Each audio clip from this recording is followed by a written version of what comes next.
contest is scheduled for one fall. Introducing first, hailing from the district, weighing in at 180 pounds, he is the African-American horror story, Eel O'Neal. GSW High Voltage here at the House of Independence, Asbury Park, New Jersey. Paul Crockett joined alongside the microphone messiah, Philip Antwine. And although Eel O'Neal is usually one to bring the energy, it's going to be a different kind as we are going to get a grappler's delight. We are. His opponent tonight is a true shoot wrestler, but Eel O'Neal, he's no stranger to mat wrestling as well. Eel O'Neal ready to bring the grappling game to Travis Huckabee. And introducing his opponent, hailing from East Windsor, New Jersey, weighing in at 170 pounds, the Golden Grappler, Travis Huckabee. And for Travis Huckabee, you hear it in his nickname alone, the Golden Grappler. His bread and butter is on the mat. So for him, this might feel a little personal for Eel O'Neal to be entrenching on his territory, so to speak. That is true, but I might have to give the edge to Huckabee. I mean, the guy, he's done battles with some of the best, and I'm gonna list off the names that this guy's been in the ring with because it just goes to show his versatility. You have JTG, Lee Moriarty, Masha Slamovich, Ashley Vox, and Perry Von Vicious. All completely different competitors that he's gotten the win over every single one. Travis Huckabee, very varied in his abilities, but usually tends to keep it on the mat, and I have a feeling that is where this match is going to live. We will see which direction this will go in as Eel O'Neal and Travis Huckabee showing a sign of respect to start things off. Code of honor. As here we go. Test of strength. And I feel like this is a very important showcase for Eel O'Neal because Travis Huckabee already has that great reputation as a tremendous grappler. For Eel O'Neal, he has to feel like he has to go in here and really prove a point as far as what he can do grappling-wise. Absolutely. Listen, Eel O'Neal, he's a member of the Kings of the District with Jordan Blade, but I know he wants to get away from that. He's won singles championships, but he wants to do more in singles competition, and this is going to be a big stepping stone for him. It's Eel O'Neal from a standing position, trying to go to work on that elbow. Huckabee gets right behind standing him. half. The standing half. And he comes around in a cravat. Right into that cravat seamlessly, as he is wont to do in regards to his ability. But now Eel O'Neal has to figure out which direction he wants to go in next. And he locked in a cravat to break Huckabee's cravat. I've never seen that before. Oh, as these bridge. Just smoothly back to his feet, bringing it back down. And look at that, almost a Peruvian necktie. I thought Huckabee was going to go for some sort of Kimura or a hammerlock, but no. Trying to get into an advantageous position, these two will, as Huckabee letting Eel O'Neal know this is on my terms right now. Nice collar tie, side headlock. As Eel O'Neal standing tall here, who do you give the advantage to in this one? Huckabee has more mat experience, and that's where this match is going to go. It's going to go deep in the waters, but it's all going to be mat-based. Do you think Eel O'Neal is going to switch things up then if he feels like he can't stay on the level? He's already starting, but notice! I thought he was going to go for the schoolboy. No. Going to try that knee bar. And O'Neal gets the bottom rope. That's what I'm talking about. Eel O'Neal, he tried to switch it up with his quickness, but then Huckabee, he, like I said, he's been in the ring with so many different other competitors. He's able to adapt that quick. You have to be a little bit quicker than Travis Huckabee if you want to beat the Golden Grappler. And there was a little smirk on the face of Huckabee as he got up to that standing position, sort of signaling to Eel O'Neal, like, you're good, but you're not quite where I am right now. Almost as if he was amused. He may have been. We'll see how long that lasts. Trips the legs out. Knee and drop, a knee to the arm. Right to the bicep. And then he puts him in that arm arm bar. Notice how he was sitting on the shoulder blade when he locked in that Fujiwara armbar. Not many people do that. That adds more pressure. Well, there you go. These guys shaking hands, and I have a feeling it could get a little gritty in a hurry if there's more strikes thrown, like the knee that O'Neal put onto Huckabee. That standing half again. Now, is he going to go full Nelson? He is. Little World of Sport style to get out of that. Look at that as he gets the wrist, goes behind, maintains control into that hammerlock and the half. And then a half snapmare. Never seen that before. Punt. Goes right to that arm. A right punt kick straight to that bicep. He knows he has an advantage. He also knows he needs to exploit that advantage. As here comes Huckabee, fakes up, goes down, and kicks the leg. Follows it up and stomps that knee down on the mat. You know, if he had done that a little bit harder, he might have tore his meniscus or something like that. He might have. As these two. Okay, shaking hands with the A lot referee. of handshaking going on. It's respect for the sport, for the art craft. Well, perhaps instead, and I'm going to play devil's advocate, perhaps instead of showing respect, these guys need to focus on channeling whatever they need to get a victory. Backslide? No. Goes the other way, goes after that arm once again as Huckabee pushing Eel O'Neal back to the corner. Do you think one of these guys has to take that next step of viciousness like O'Neal's doing here? Yes, that's absolutely what you need to do. I mean, Eel O'Neal, no slouch to singles competition. Oh! Again, tripping the legs out from under O'Neal. Here comes Huckabee. Huckabee punted him right in the shin, not the knee this time. Forearm to the back. He's attacking different parts of that leg. Went for an enziguri, misses. Huckabee. Snapdragon screw. You can hear the pain as O'Neal, very fortunate to find himself near that bottom rope. What's he going for? Single leg.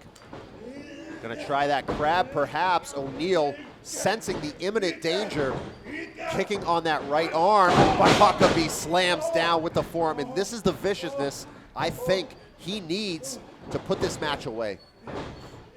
Oh. Stretch muffler variation. Here, instead of rising to his feet to put optimum pressure on the knee, instead trying to pull it apart in a different way, but O'Neal fighting his way out. Rapid shots to that potentially injured arm of Travis Huckabee. Here comes Huckabee. Back elbow from O'Neal. Huckabee now charges, is met with a boot to the sternum as O'Neal trying to do anything he can to create separation and recover. Look at Huckabee, he just keeps going after him. He's like a pit bull. And Huckabee attempted to get his hand up to play defense, not enough. He saw that kick coming, tried to defend himself, but O'Neal broke through with that kick. What's O'Neal going for? And it looked like it was a La Magistral, but instead turning it into a submission. Look at the intensity on that man's face.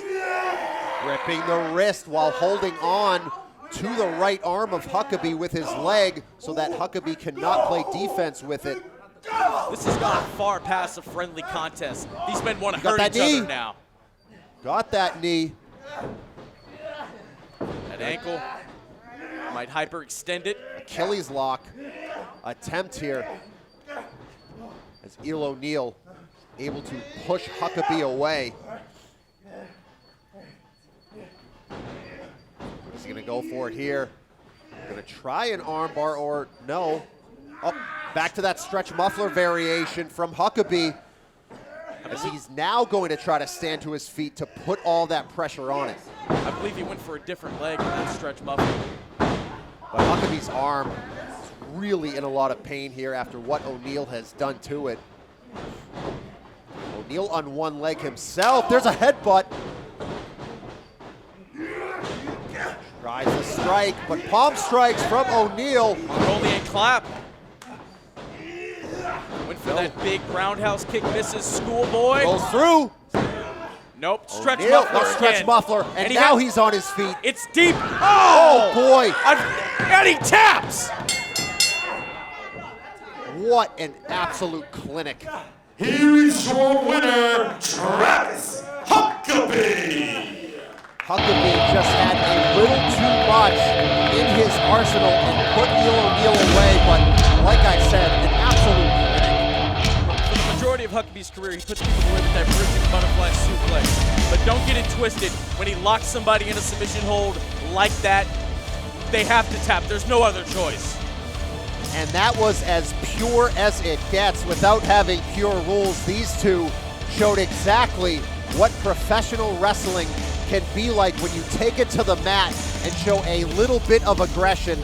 Hats off to both of these guys. Big Ben, you think, you claim, you lie that you were in a title shot. I earned this title. I earned it in my blood. I earned it in my sweat. I earned it in my tears. It wasn't you that pinned me. It wasn't one person. It wasn't two. It was three people that had to stop me. It was you, it was MCM, and it was goddamn Colonel Sanders. You want a shot? Well, I'm a fighting champion, and I'm gonna bring the fight to you. Big Ben, you think you're big? You think you're bad? You think you're 6'12"? We'll step in the ring 1-on-1 with the wrecking ball. No one else. No one else. Me and you, big boy. 'Cause all will fall to the wrecking ball.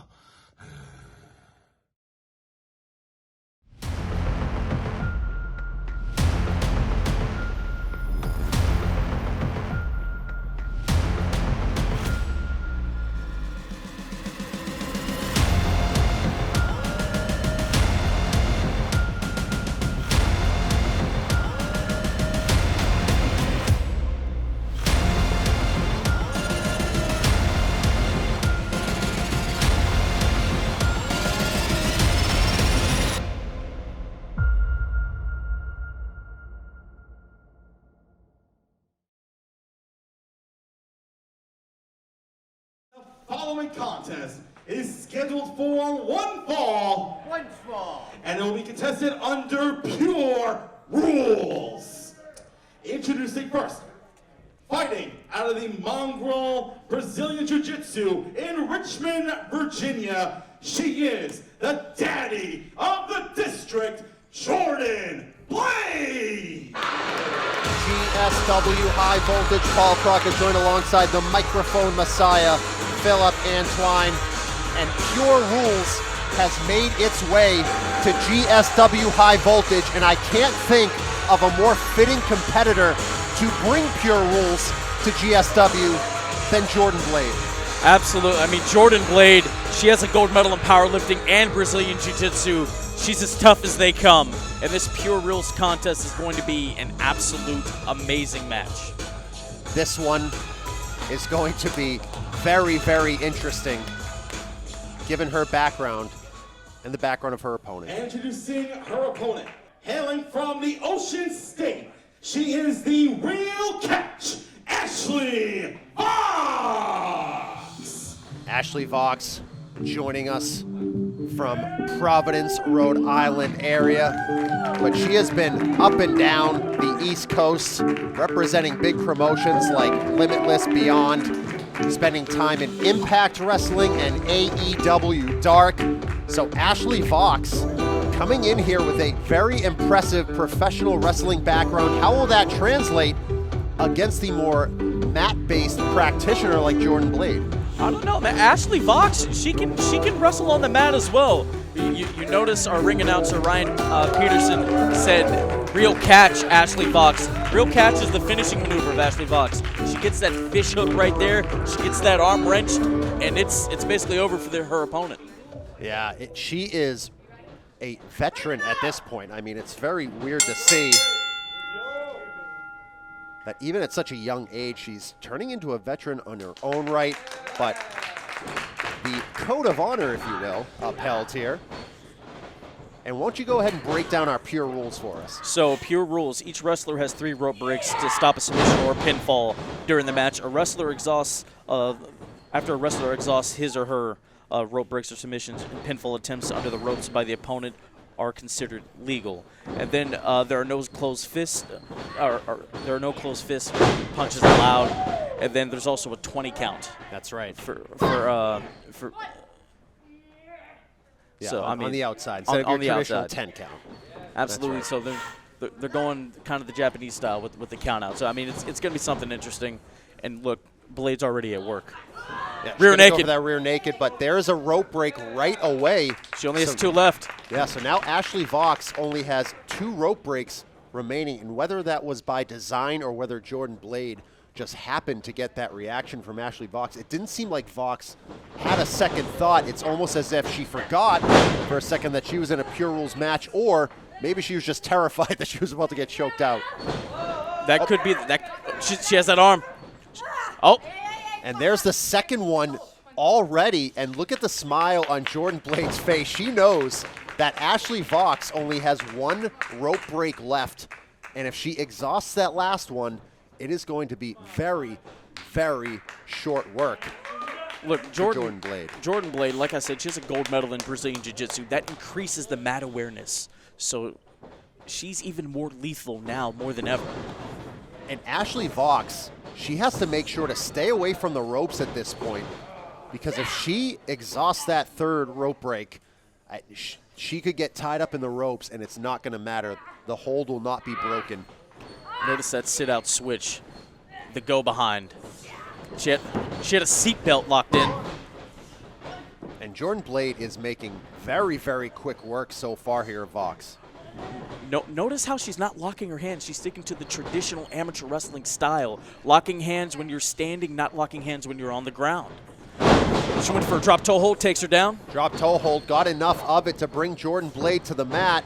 Oh, look at that. Watch how she went for that rope and caught herself before she got that rope, because she knew that this last rope break she has to make it count. 100%, man. And she's wrenching that ankle.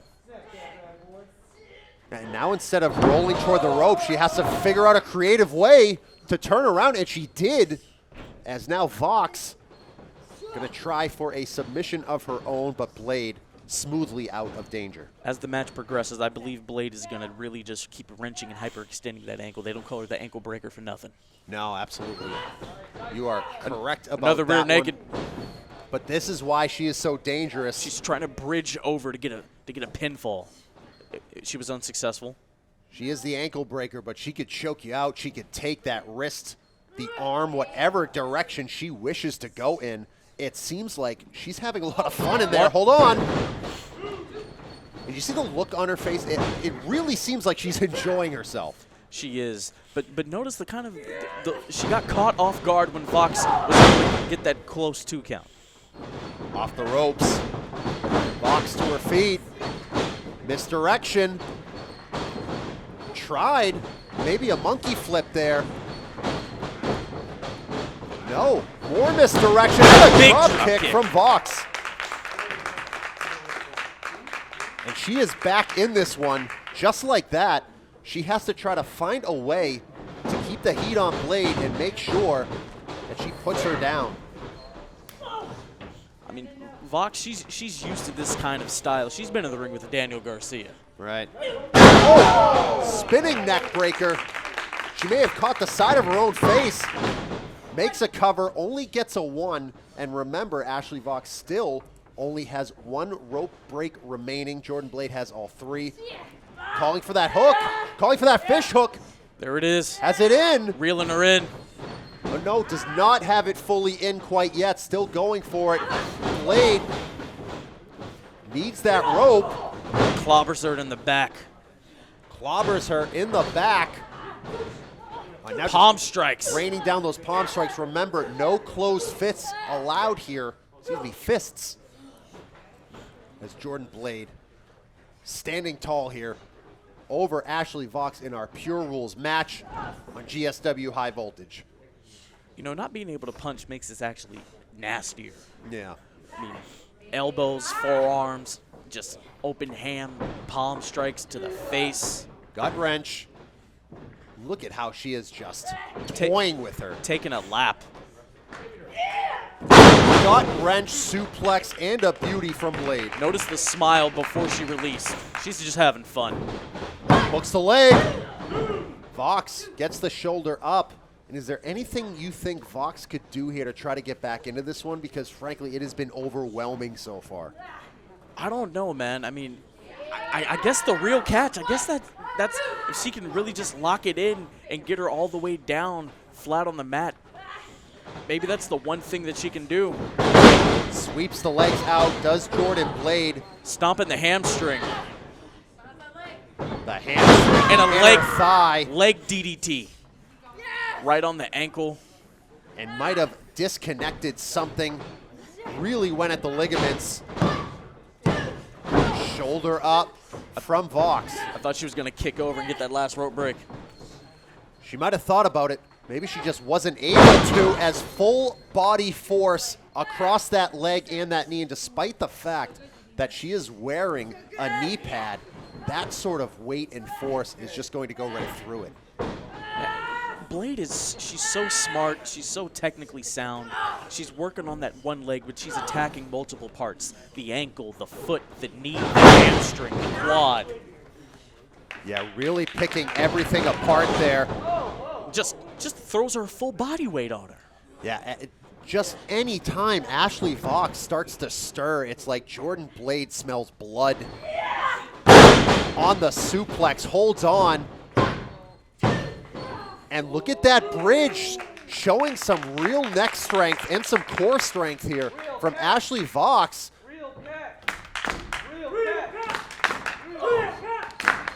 Ashley Vox firing back, but Blade, she is like a boss at the end of a video game. Anytime you think you're making some headway, she is just all over you, makes you feel bad about yourself. The final boss that you just cannot beat. Yeah, absolutely not. Hooks the leg. Shoulder up from Vox, but this is why Ashley Vox has endeared herself all across the country. She is so gritty. And Blade doing the multiple covers, having Vox kick out multiple times, that exerts, you get exhausted. It really starts to wear you down. Tests your cardiovascular conditioning to its limits as Jordan Blade, not even breathing heavy here, as she is dominating this Pure Rules match. Vox, forgive the punch, he reeled her in on that one, made her think she was gonna connect, but gets out of the way, back in here. There's a headbutt. Blade's reeling. Off the rope. Big Samoan drop. Samoan drop, forget about it. Vox gets the shoulder up. Huge kick out. Vox is no slouch. One half of the C Stars with Delmi Exo. Battle Club Pro Tag Team Champion. Been in the ring with the likes of Allison Kay and Thunder Rosa. Saying that you're not going to get that fish hook in is Jordan Blade. And now the frustration has set in as she is just kicking and taunting her opponent. But this allows Ashley Vox to recover and get back in. Holding on to that wrist. Roman knuckle lock has her up. Pops up DDT. Huge DDT. And that DDT didn't go headfirst into the mat. It's almost like Vox drilled her into her own hip, but that could have been more dangerous. The bone to the cranium. Yeah, that is exactly it. And sometimes, out of desperation comes miracles, and for Ashley Vox back in this Pure Rules match, can she follow it up? Knife edge chop. Big uppercut. Another chop. She is going the distance with Jordan Blade. This is where she thrives. She has to put this one away with the big-time kill shot, and she is looking for it. Off the ropes, Vox goes. Fist press! Luthez press. And she has to watch those fists, as the first fist is a warning. The second one costs you, as Jordan Blade up to her feet. Ashley Vox gets the boot up. Blade staggered. Gonna try the spinning DDT, maybe. Tries Nope. it. Guillotine. Ends up on the apron instead. Spinning head scissors. Blade goes tumbling. Ashley Vox. Vox is all fired up. The crowd loves it. We love it. She's back in the ball game. Blade tries a clothesline. Misses. Fish hook. There it Fish is. hook. There it is. Oh! Hits the lariat. Hooks the leg. Blade out at 2. Vox cannot believe it. The lariat did not connect like it normally would. She caught her right on the side of the face, right on that eardrum. Yeah, she is now calling for that fish hook. Can she lock it in? Get that arm. Hook that. Oh, No, Blade rolls her over. rolls out of danger. Another shotgun drop kick. Caught her. Gonna try again, maybe. Off the ropes. Oh! Another Thez press variation, but cannot hold on as Blade rolls over toward that bottom rope. Hooks the leg. Blade gets the shoulder up. Jordan, she was starting to hold her midsection. Maybe some internal damage has been done. Yeah, I mean, the cardiovascular conditioning now being tested. I talked about it earlier with Vox, but now Blade being tested. There it is. Knee bar. As that knee bar, the hands are clasped. If she can really put a force on those legs, holds on to it in a bad position. And remember, only one rope break left. Look at her facial expressions. Blade is possessed. Caught the kick. Ankle. Snapping it. Has both locked in. Vox needs that final rope break. And she uses it. That is the last one. So remember, folks, if she's in a submission and she holds onto those ropes, it's not a break now. Even with the pinfall. Yes, even with a pinfall as Schoolboy well. or schoolgirl. Goes through. Nope. Vox has to be very, very careful now. Super kick on the chin. On the chin, cover. Big kick out by Blade Jordan Blade. Out at 2. And it is written all over Vox's face. She thought that was going to be it, but she has to keep on pushing. Uh-oh. Gonna try the fish hook. One more time. Blade misdirection. Backs out. Picks her up. Gets her up. Oh no! Into that ankle lock. Has it She's hooked. tapped! That is it. Here's your winner, Jordan Blade! Jordan Blade is no slouch in going the distance. The first ever PPW middleweight champion. She won that championship in a tournament. Just an incredible competitor. This was a victory that was hard earned, and that is a phrase that gets thrown around sometimes too much in our great sport, but tonight, Jordan Blade at High Voltage earned all of that victory, and in defeat, I believe Ashley Vox can be very, very proud of what she did here in this ring tonight. Absolutely, man. I mean, but she needs to get that leg checked out. Absolutely. Jordan Blade really went to work. Needs to get that boot off or else it's going to start to swell. And the adrenaline, she is feeling it right now, but I'm sure in just a couple of minutes, she is going to need ice, heat, physical therapy, a chiropractor, all of it. Ibuprofen. Ibuprofen, all of it. As Jordan Blade, what a victory for her here at High Voltage. What a win for Jordan Blade. Congrats to the daddy of the district.